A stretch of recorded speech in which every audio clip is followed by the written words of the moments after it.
With Judd Apatow's newest film now out on VOD, The King of Staten Island, he has directed 6 films, so we're going to rank them from worst to best.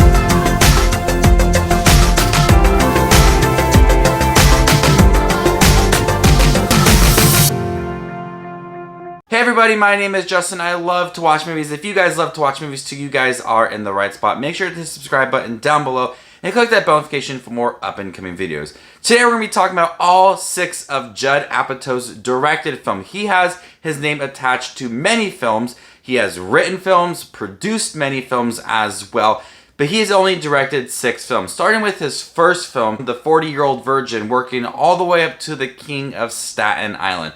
I have a huge connection to most of his films, and I view his films as like events. I'm really looking forward to seeing all of his movies, and I'm always anticipating whatever film comes out.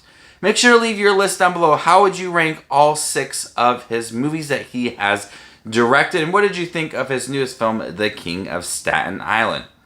Coming in at number 6 is Trainwreck. Judd Apatow wrote Trainwreck alongside Amy Schumer. She also starred in the film alongside Bill Hader and LeBron James. The cast works in the film and there is good chemistry amongst the but Trainwreck feels much like a typical comedy rather than his previous films. Most of the situations within the movie are not that funny, and some of the cast members, including Bill Hader, aren't utilized to their fullest potential. Bill Hader is a really funny actor, but in this film, he just kind of feels average and not the best that he could have done. There's a lot of pop culture references, but in terms of his movies and everything that he's done before, I felt like Trainwreck was just average compared to Knocked Up or The 40-Year-Old Virgin and how lengthy those films were and what they did within those movies. But Trainwreck just kind of feels like your typical comedy. Coming in at number 5 is The King of Staten Island.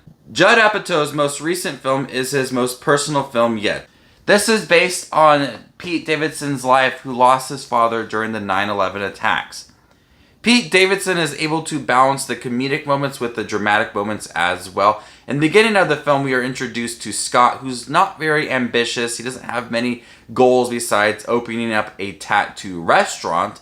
But as the film progresses and we have these conversations with him and his mom's new boyfriend, played by Bill Burr, we start to understand the character and figure out what he is dealing with within his life. So I really like the progression of the character. There's nothing terribly wrong with the film, but the next 4 films I'm going to talk about, I have a more deeper connection to those films, and I appreciate those films a lot more than I did with The King of Staten Island. The King of Staten Island is a really good film. He's only directed, I guess, one bad film, Trainwreck, but everything else, including The King of Staten Island, is really great. Coming at number 4 is Funny People. Funny People was one of the first films I saw when I turned 17 and was allowed to go see R-rated movies by myself.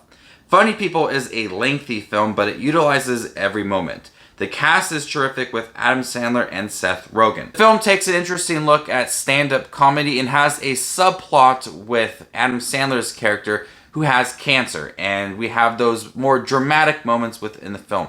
This is a long film, but we get a deep connection between Adam Sandler and Seth Rogen, who develop this relationship throughout the film. Leslie Mann is also in the movie. She's also in 40-Year-Old Virgin. She was also in Knocked Up. She was also in This Is 40 because she is married to Judd Apatow and has 2 kids with him. So he likes to cast his family into his movies. But she works well into the movie as well. They have that subplot where they go meet Leslie Mann's character and they kind of reminisce about Adam Sandler and Leslie Mann's relationship previously. This is a really funny film. It's very quotable. It has a really good cast with it. It's a long film, but I do enjoy every single moment of Funny People. Coming in at number 3 is This Is 40. This Is 40 is a spin-off of Knocked Up and brings back the characters that Paul Rudd and Leslie Mann played previously. Apatow does what he does best in his films, and that is allowing the characters to grow through conversation. Judd Apatow smartly brings in Pete and Debbie's fathers into the film, played by John Lithgow and, who is it? Oh my gosh, Albert Brooks. He is also in the movie. Really funny guy. I like his jokes and his interactions with his family within the film. I loved This Is 40. It's a movie about growing up and kind of accepting your age. There's a lot of funny moments between Paul Rudd and Leslie Mann. They have really good chemistry. They feel like your average kind of family. We had Judd Apatow and her sister in the film. It's a film I've seen plenty of times, and every single time I do enjoy it. The end wraps up nicely, but it does feel a little bit forced at times. Kind of wrapping up the arguments that were previously, and kind of want to end it on a happy note. But nonetheless, I think This Is 40 is a smart movie with a lot of great humor. Coming in at number 2 is Knocked Up. I remember the first time I saw Knocked Up. I got it for my birthday the year it came out on DVD, and wanted to watch it late that night, and no one was interested in the film, but I was so invested in the movie. The film stars Katherine Heigl and Seth Rogen, who have a one-night stand, and Katherine Heigl gets pregnant, and so she has to work alongside Seth Rogen during this pregnancy, and he kind of reminds me of Scott's character in The King of Staten Island. Not very ambitious, he's a stoner, just kind of lazy at times. The film has a great cast with Jason Segel, Jonah Hill, Martin Starr's in the film, Paul Rudd, Leslie Mann, Harold Ramis is in the film as well. It's like your average Judd Apatow film. It's pretty long for a comedy, but it utilizes every moment really well. I also like the progression of Seth Rogen's character and learning what it takes to be a father and being prepared for that as well. It's a really enjoyable film, and it's one that I could always watch. But coming at number 1 is The 40-Year-Old Virgin.